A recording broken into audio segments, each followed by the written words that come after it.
Жаз мезгілі кейбір науқастарды емдеуге ең қолайлы мезгіл. Табиғат оянған, күн шуағы мол, адам ағзасы да қалпына келіп, сергіп алуға дайын тұрады. Осы сәтті пайдаланып, денсаулығыңызды жақсартқыңыз келе ме? Онда сізге псаммотерапия көмектесе алады. Псаммотерапия ежелден келе жатқан табиғи ем түрі. Бұл денені ыстық және таза құммен емдеу тәсілі. Бұл емдеу тәсілі қазіргі таңда санаторийлер мен курорттарда кеңінен қолданылады. Әсіресе құмды аймақтарда немесе арнайы әкелінген құммен. Құммен емдеу қандай ауруларға пайдалы? Буын аурулары, артрит, артроз, ревматизм, радикулит, невралгия, әйелдердің гинекологиялық қабыну аурулары, бұлшықет спазмдары мен ісіктер, жарақаттан кейінгі қалпына келу кезеңі. Псаммотерапияның емдік әсері. Псаммотерапия 3 түрлі әсер береді: жылулық, механикалық және химиялық. Жылулық әсері: құм тез қызады, бірақ жылуды баяу береді. Бұл денеге біртіндеп таралып, қан айналымын жақсартады, тамырларды кеңейтеді, зат алмасуды жеделдетеді. Механикалық әсері: құмның ұсақ түйіршіктері теріге жеңіл массаж жасап, микроциркуляцияны жақсартады, лимфа ағынын белсендіреді, тер бөлінуді күшейтеді. Химиялық әсері: құм құрамындағы минералдар тері арқылы сіңіп, қабынуға қарсы және тыныштандырушы әсер береді. Ем қалай жүргізіледі? Науқас денесінің белгілі бір бөлігін немесе толық денесін ыстық құмға көміп, 15-30 минут аралығында жатады. Құм 45-60 градус температурада болу керек. Процедурадан кейін дене жылы оралып, демалу ұсынылады.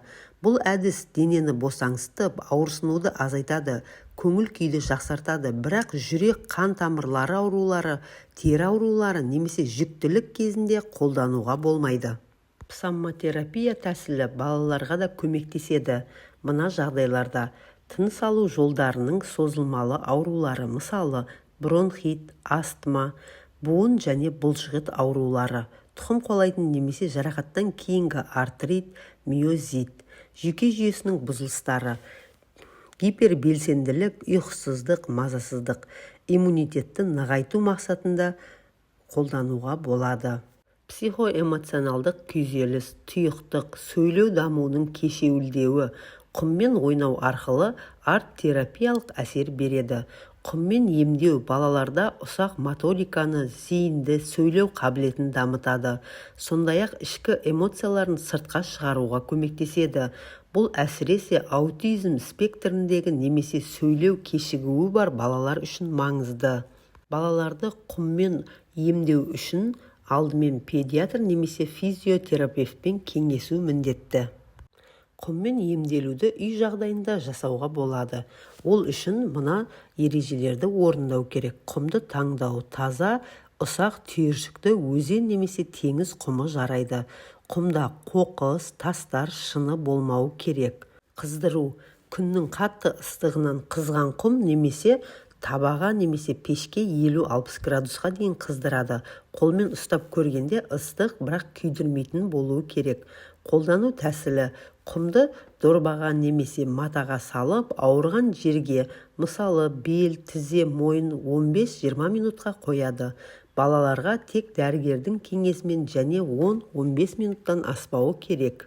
Үйде құм ваннасын жасауға болады. Құмды үлкен ыдысқа салып, дененің белгілі бір бөлігін көміп, 15-30 минут жатады. Процедурадан кейін денені жылы орап, демалу қажет. Құмды әр қолданған сайын кептіріп, зарарсыздандыру қажет екенін ұмытпаңыз. Назар аударыңыз: жүрек қан қысымы, тері аурулары, жүктілік кезінде құммен емделуге мүлдем болмайды. Жазда емделіп алыңыз, ағзаңызды жаңа маусымға дайындап, күш-қуатыңызды толықтырыңыз. Құмның шипасы денеңізге демалыс, жаныңызға тыныштық сыйлайды. Осы жазда сіз табиғаттың тылсым шипасын сезініп көріңіз.